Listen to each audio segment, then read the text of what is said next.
But first, the Illinois men finishing up their regular season on the road at Penn State. This one another potential resume builder for Ed DeChellis and the Nittany in search of their fourth straight W over the Illini. Illinois, meanwhile, could lock up the number 2 seed in the Big Ten tourney with a win.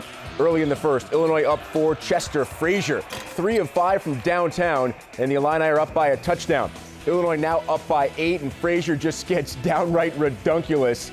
The circus shot, check it out again, actually goes glass, adding the degree of difficulty, and Illinois is up by double digits. Penn State now down by 7. Taylor Battle, the kick out to Stanley Pringle, had himself a ball game while celebrating his 22nd birthday.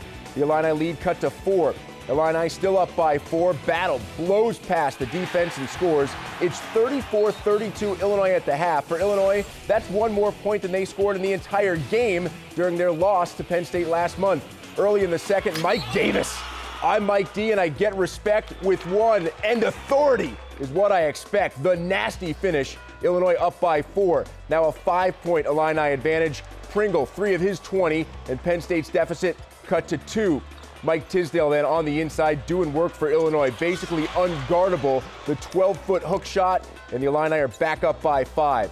Frazier then to Dimitri McCamey. He had 16, and the Illini up by 8 with just 6 minutes to play. Still an 8-point game off the Tisdale miss. There's Calvin Brock for the tip. Jamel Corley, dislocated shoulder. He'd pop it back in and return.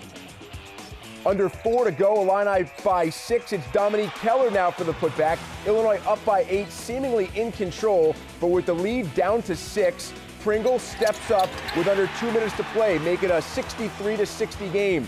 A couple of free throws make it a 1-point game. Taylor Battle, chance to take the lead. He loses the ball. Possession arrow toward Illinois. Mike Davis gets fouled, goes to the free throw line, shooting a 1-and-1. Woefully short on the first attempt, and Penn State has a chance to win the game in the hands of Taylor Battle. Just 5 of 17 from the floor, but he made the biggest one when it counted the most. Just 0.3 of a second left for the game winner as Penn State pulls off the season sweep of Illinois, 64-63 the final. The Nittany Lions improving to 10-7. First time in school history, Penn State has reached the 10-win plateau in conference play. Pringle finishes with 20. Told you about Battle's struggle early. Boy, did he pick a good time to finish like a hero. And the Illini lose, falling to 11-7 despite double-digit performances from McCamey, Tisdale, and Brock. The Illini loss means Purdue can lock up the number 2 seed in the Big Ten tourney with a win over top dog Michigan State on Sunday. As of right now, Penn State and Minnesota would grab the other first-round byes and face each other in the quarterfinals. That means day 1 matchups would include Michigan facing Northwestern, Wisconsin meeting Iowa, and Ohio State taking on Indiana.